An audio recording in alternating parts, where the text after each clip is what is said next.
Shalom Ibu Bapak, Saudara-saudara dan anak-anak yang dikasihi Tuhan. Saya berharap semua dalam keadaan baik, sehat dan tetap semangat di dalam Tuhan. Kembali bertemu dalam Sapaan Harian GKJ Manahan. Sebelum kita mendengarkan firman Tuhan, mari kita berdoa. Allah sumber kekuatan dan kehidupan kami, sungguh kami bersyukur untuk kehadiran-Mu. Bagi kami manusia yang berdosa, Engkau hadir dalam palungan. Saat ini Tuhan, kami rindu atas firman-Mu. Kiranya Engkau menyertai kami dengan Roh Kudus-Mu, dan hidup kami Tuhan layak menjadi palungan dalam kehadiran-Mu. Dalam nama Tuhan Yesus kami berdoa. Amin. Ibu Bapak dan saudara-saudara serta anak-anak yang dikasihi Tuhan, kita sudah memasuki minggu Advent yang keempat.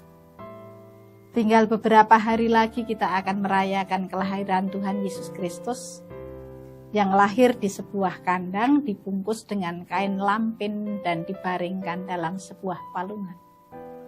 Sebuah peristiwa kelahiran yang tidak lazim. Lazimnya kelahiran seseorang itu tidak di sebuah kandang, dan bayi yang baru lahir itu tidak dibaringkan di palungan. Biasanya di sebuah rumah atau rumah sakit, dalam sebuah tempat yang dipersiapkan dengan indah. Namun Tuhan Yesus tidak seperti itu. Lukas 2 ayat 12 dengan jelas mengatakan demikian.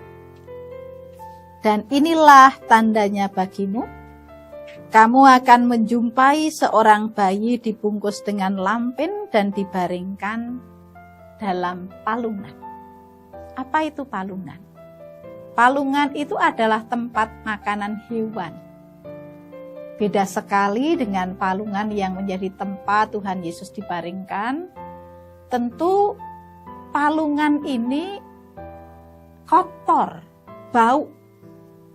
Namanya juga kandang hewan, yang namanya kandang hewan itu, mau itu kandang kambing, kandang sapi, atau kandang hewan yang lain adalah tempat di mana hewan beraktivitas. Ya makan di situ, buang kotoran di situ, tidur di situ. Jadi bisa kita bayangkan aromanya yang tidak sedap untuk dihirup yang membuat orang enggan untuk mendekat. Belum lagi biasanya lembab. Pertanyaannya, bagaimana bisa Yesus dilahirkan di sebuah palungan? Kalau kita perhatikan ayat 7b, ayat sebelumnya mengatakan, karena tidak ada tempat bagi mereka di rumah penginapan. Jadi karena sudah tidak ada tempat bagi Yusuf dan Maria untuk melahirkan di tempat yang lain, yang ada tinggal sebuah kandang. Dulu memang rumah itu biasa dibagi menjadi dua bagian.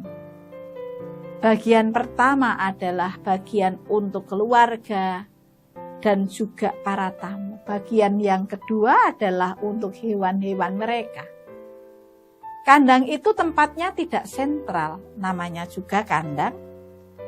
Karena saat itu memang sedang ada sensus yang dilakukan oleh Kaisar Agustus. Untuk keperluan sensus itu masing-masing orang harus mendaftarkan diri ke kotanya, masing-masing ke kota asalnya. Lagian dulu belum ada sensus online seperti saat ini ya. Yusuf dan Maria juga harus ke tempat asalnya. Saat itu banyak orang-orang berbondong-bondong, wajar kalau penginapan penuh. Tempat yang tersedia bagi mereka adalah hanya tinggal kandang hewan.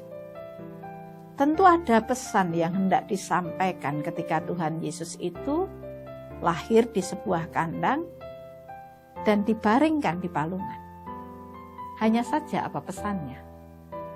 Bukankah melalui kelahiran dengan cara yang demikian hendak menyatakan bahwa Tuhan itu hadir, lahir untuk menyatakan solidaritasnya kepada mereka yang tidak mendapatkan tempat dalam masyarakat.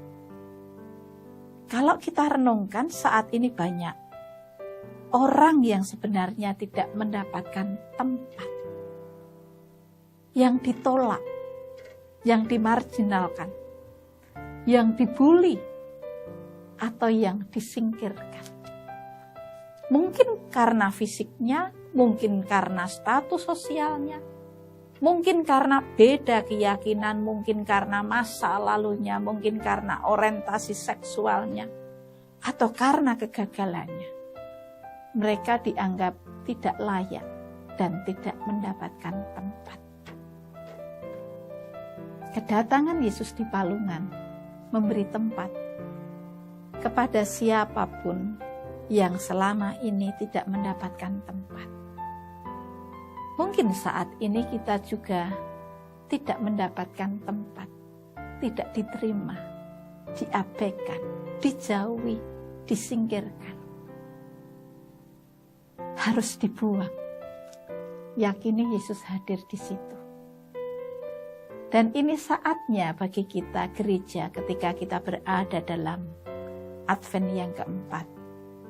Kalau kita yang hina dan dosa diberi tempat oleh Allah, bahkan diangkat menjadi anak-anaknya, saatnya kita harus merengkuh mereka yang saat ini tak mendapatkan tempat karena dimarginalkan. Selamat mewujudkan masa Advent yang keempat dengan memberikan tempat kepada mereka yang disingkirkan. Tuhan memberkati. Amin.